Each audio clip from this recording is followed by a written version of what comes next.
Caught my spoiled sister kissing my boyfriend a week before her wedding. Told her fiancé, thought he ignored it, but he shocked everyone at the wedding. As a 28-year-old woman, I found myself in a challenging situation involving my 26-year-old sister and my 29-year-old boyfriend. My sister's wedding was fast approaching, and I began to notice that her behavior around my boyfriend was becoming increasingly peculiar. Initially, it wasn't anything overt, just small, subtle actions that left me feeling uneasy. It began with seemingly innocent comments where my sister would often say things like, "Wow, you're so funny," in response to my boyfriend's jokes, even when they were not particularly amusing. She laughed a bit too enthusiastically at everything he said. At first I tried to dismiss it, thinking that perhaps she was just being overly friendly due to the excitement surrounding the upcoming wedding. However, as time passed, I began to notice more troubling signs. She started to find excuses to touch him casually, like placing a hand on his arm during a conversation or lightly bumping into him as she walked past. These gestures were subtle yet unmistakable. I also observed her eyes lingering on him a bit too long when he wasn't looking, which made my stomach churn with discomfort. One evening, after we returned home from a family dinner where my sister had been particularly flirtatious, I decided to talk to my boyfriend about it. I turned to him and asked, "Did you notice how Sarah was behaving tonight?" He looked at me with confusion and replied, "What do you mean?" I then explained the behaviors I had observed, the excessive laughing, the unnecessary touching and the lingering glances. He listened, but after a moment he simply shrugged and said, "I think you're overthinking it. She's probably just excited about the wedding. It's harmless." Despite his reassurances, I couldn't shake the feeling that something wasn't right. The situation didn't feel harmless to me at all. Despite my boyfriend's reassurances, I couldn't shake the feeling that something was off. So I decided to keep a closer eye on things, hoping that I was just overreacting and that my suspicions were unfounded. But the next few weeks were tense. Every time we were around my sister, I found myself constantly watching her, noticing every little thing she did. It became clear that she was always trying to position herself near my boyfriend. She would often sit next to him whenever she could, and she seemed to find endless excuses to ask for his help with wedding-related tasks, even when I was standing right there. One day, we were all at my parents' house for a family barbecue. At one point, I went inside to use the bathroom, and when I returned, I saw something that made my heart sink. My sister and my boyfriend were talking quietly in a corner of the yard, standing unusually close to one another. My sister was giggling at something he said, a sound that made my stomach churn with unease.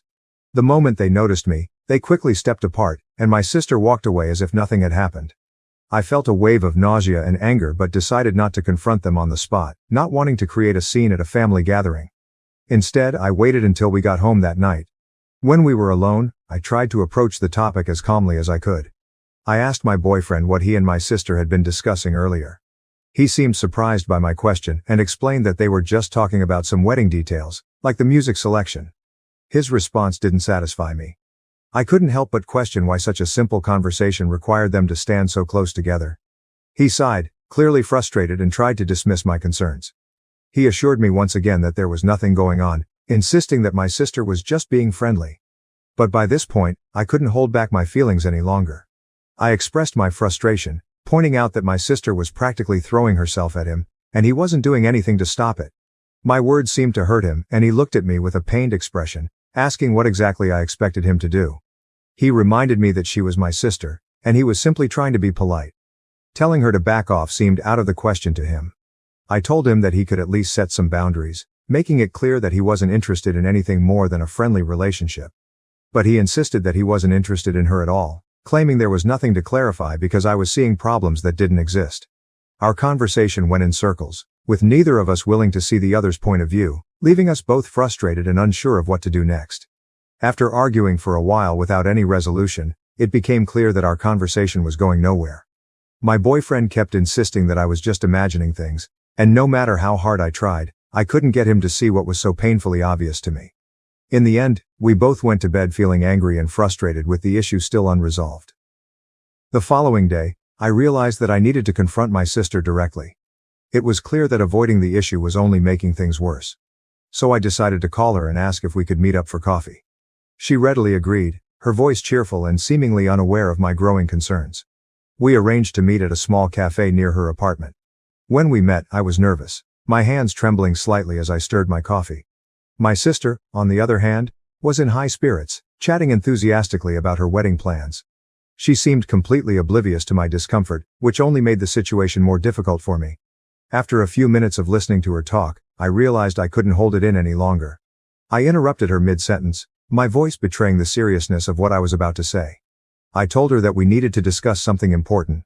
My sister, caught off guard by the sudden shift in tone, looked at me with surprise and asked what was wrong. Taking a deep breath to steady myself, I began to explain. I told her that I had noticed how she had been behaving around Tom, my boyfriend, and that it was making me uncomfortable. I mentioned the flirting, the casual touches, and the lingering looks, things that had been bothering me for some time. I emphasized that her behavior needed to stop. As I spoke, I watched her face transform through a range of emotions. At first, there was surprise, then confusion, and finally, anger. She demanded to know what I was talking about, vehemently denying that she had been flirting with Tom at all. I refused to back down, insisting that she had been doing exactly that, whether she realized it or not. I explained that her actions were not only inappropriate but were also causing me a great deal of distress. She responded with a laugh, though it was far from a genuine one. She told me I was being ridiculous, dismissing my concerns by saying that Tom was practically family and that she was just being friendly. However, her words did little to ease the tension between us, and I could tell that this conversation had struck a nerve. As I sat there, it became clear that this was not going to be an easy issue to resolve, and the rift between us was likely only going to deepen. I couldn't hold back any longer and expressed my frustrations, pointing out that it was more than just friendliness. I explained that she was constantly finding excuses to be near my boyfriend, to touch him, and to laugh at all his jokes, even the ones that weren't particularly funny. To me, it was clear what she was doing, and it was making me increasingly uncomfortable. As I spoke, I could see her face turn red with anger and disbelief. She was clearly shocked by my accusations, especially since they came so close to her wedding. She responded with a sharp retort, questioning my confidence and suggesting that I must be deeply insecure to accuse her of such behavior. Her words stung, but I knew I had to stand my ground. I tried to explain that my concerns weren't about insecurity, but rather about respect. I told her she was crossing a line that shouldn't be crossed, and that her behavior needed to stop immediately. Suddenly, she stood up, her chair scraping loudly against the floor, signaling the end of our conversation. She declared that she wasn't going to sit there and listen to what she considered paranoid and ridiculous accusations. She made it clear that if I couldn't trust my own sister, then that was my problem, not hers. With that, she stormed out of the cafe, leaving me alone with a swirl of emotions. I felt awful and began to question myself. Had I overreacted? Was I really just being paranoid? When I returned home, my boyfriend immediately noticed that something was wrong. He asked me what had happened and I recounted the conversation I had just had with my sister. As I shared the details, I could see the concern growing on his face. When I finished, he let out a heavy sigh and told me that he thought I had made a big mistake. He was worried that Sarah would be deeply hurt, especially with her wedding just around the corner. Feeling defensive, I asked him if he was taking her side. He quickly reassured me that he wasn't taking sides, but he expressed his doubts that Sarah had been flirting with him. Even if she had been, which he found unlikely, he believed that confronting her in such a direct way was not the best approach to handling the situation. His words left me feeling even more conflicted, unsure of whether I had done the right thing or not. As I felt tears welling up in my eyes, I couldn't help but ask, so what was I supposed to do? Just ignore it? The frustration and hurt were clear in my voice. Sensing my distress, my boyfriend walked over and gently wrapped his arms around me. He suggested that perhaps I could have handled things differently, that maybe I could have talked to him more about it first or approached Sarah in a way that was less confrontational. He expressed concern that now, with the way things had unfolded, Sarah was likely upset with both of us, and that this could cast a shadow over her upcoming wedding, making everything feel incredibly awkward. Feeling overwhelmed, I pulled away from his embrace and questioned him. So this is all my fault? I needed to understand if he truly believed that I was to blame for the situation. He sighed deeply, clearly struggling to find the right words, and explained that he didn't mean to place the blame solely on me. However, he did think that I might have overreacted, letting my emotions get the better of me. We continued to argue for a while, but it became evident that we were not going to reach a resolution. There was a clear disconnect in our perspectives, and neither of us seemed willing to fully understand the other's point of view. Eventually, he decided to go to bed, leaving me alone with my swirling thoughts and doubts. The days that followed were filled with tension.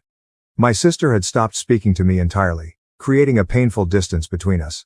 My parents, having noticed Sarah's distress, called me, wanting to know why she was so upset. I tried to explain the situation to them, But I could tell from their responses that they too believed I had overreacted. As the wedding day drew closer, I found myself increasingly uncertain about what to do. I was supposed to be a bridesmaid, an important role that now felt more like a burden. I wasn't even sure if Sarah still wanted me to be part of her big day. My boyfriend, on the other hand, was still invited, and he suggested that we both attend to show that there were no hard feelings. But the thought of standing there, watching my sister walk down the aisle while knowing how angry and hurt she was, made me feel physically ill. The entire situation had become a tangled mess, and I didn't know how to untangle it without causing even more pain. Several times I tried to phone Sarah, but she didn't answer. She never answered when I left voicemails apologizing and stating we should have spoken. I even visited her flat, but she closed the door. My anxiety grew as the wedding day drew near. Though I wasn't convinced, my partner kept urging me to let go, that everything would blow over. In a dream, I showed up for the wedding and everyone turned to stare at me, pointing and murmuring. I woke up shaking coldly. Update. Following my confrontation with Sarah, things deteriorated.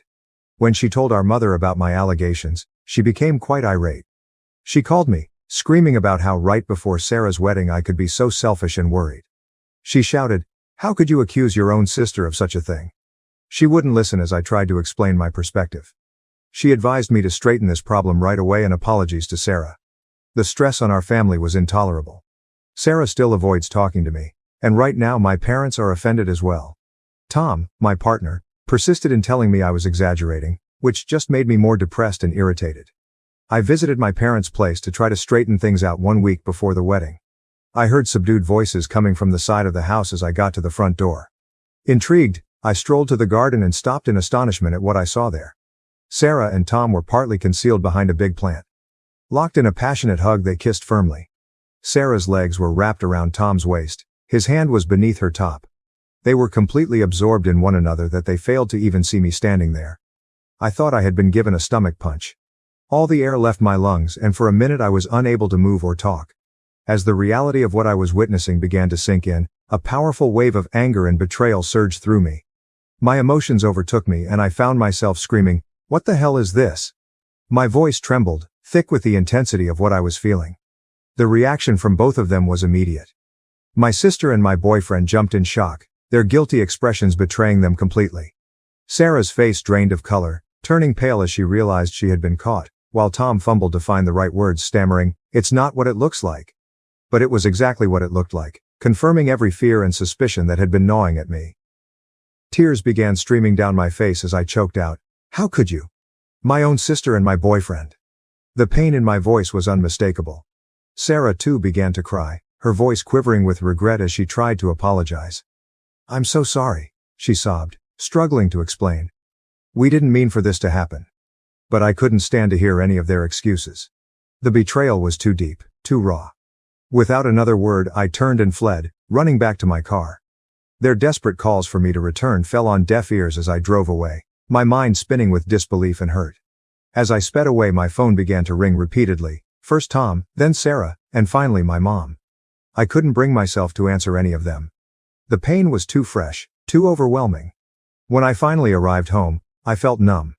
I immediately packed a bag with some clothes and the essentials I would need for a few days. I couldn't stay here, not after what had just happened. I sent Tom a final text message, simply stating, "We're done, don't try to contact me again." Then I turned off my phone, cutting off any further communication, and left.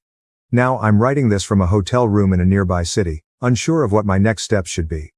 With the wedding just a few days away, I know there is no way I can attend.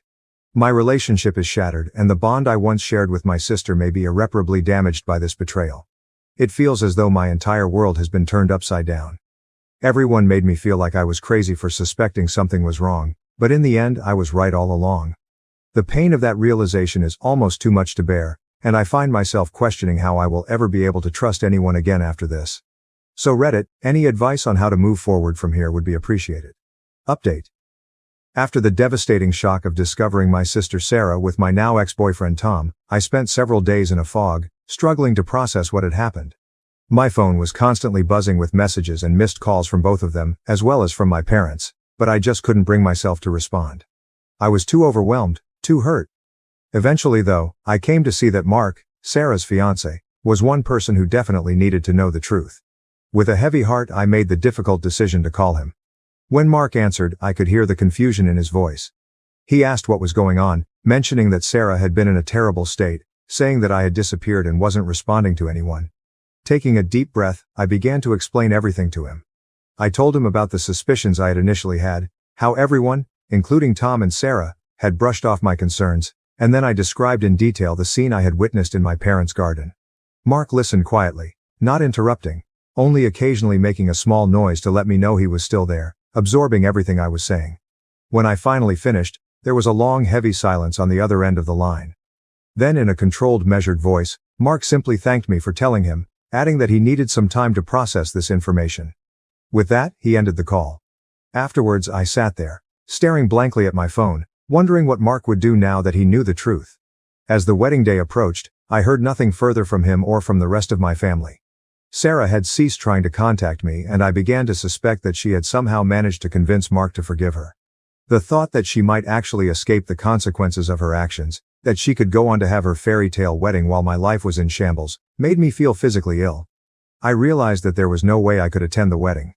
The idea of watching Sarah walk down the aisle, knowing what she had done, was too much to bear. Instead, I decided to spend that day alone, focusing on how to rebuild my life in the wake of such profound betrayal. On the evening of the wedding, I received an unexpected call from my cousin, Emma. There was an unmistakable tone of excitement and urgency in her hushed voice as she said, "Oh my God, you won't believe what just happened." Confused and intrigued, I asked her what she meant. Without hesitation, Emma dove into her story, recounting the events that had unfolded. She explained that everything had seemed normal at first. Sarah had looked stunning in her wedding dress, and Mark had been standing at the altar, ready for the ceremony to begin. But when it came time for the vows, Mark had unexpectedly stepped forward and announced that he had something to say. My heart began to race as I listened to Emma describe the scene. Mark, in front of everyone, declared that he couldn't go through with the wedding. He told the guests that he could not marry someone who had betrayed her own sister and devastated her life by getting involved with her boyfriend. Emma continued, recounting how Sarah had turned completely pale at Mark's words. Then, to everyone's shock, Mark turned to my parents and apologized, telling them that they needed to know the real reason why I had distanced myself from the family. Emma went on to say that Sarah had started crying. My parents had been left startled and perplexed, and the guests had started whispering among themselves in an attempt to make sense of things. Mark had then walked out of the church, leaving Sarah sobbing alone at the altar. It was like something out of a movie, Emma told me, her voice still tinged with disbelief. Everyone's in shock. Your parents are trying to get the full story from Sarah, but she's an emotional wreck. As I sat there, absorbing everything Emma had just told me, I felt a mix of emotions. On one hand, there was a sense of vindication, knowing that the truth had finally been revealed. But on the other hand, I couldn't help but feel a deep sadness for the pain and turmoil this had brought upon my family. Emma, sensing my silence, gently asked, "Are you okay?" I'm not sure," I said truthfully. I never wanted it to wrap like this. After a little more conversation with Emma, I hung up and sat silently attempting to sort things. Though at what cost, the truth was out. My friendship with Sarah broke, my relationship with Tom ended, and now my whole family was in crisis. I came to see that although the truth was now clear-cut, it did not instantly correct everything. Healing and regaining trust still lay a long road ahead. But I felt a little relief for the first time since this entire ordeal started. At least now, I could begin to advance free from the weight of silent facts dragging me back. Regarding what next, I'm not sure. Though I know I will eventually have to face my family, right now I am living one day at a time. If nothing else, this encounter has shown me the value of following my gut feeling and defending myself even in front of people who question me. To all who helped me through my journey, thank you. Your words of encouragement have more value than you could possibly know. And to others in the same circumstances, keep in mind. Rely on your gut feeling and resist being gaslighted into disbelieving your own impressions by anyone. Thank you for watching. If you haven't subscribed yet, please do so and hit the notification bell to stay updated with more shocking real-life stories happening around you.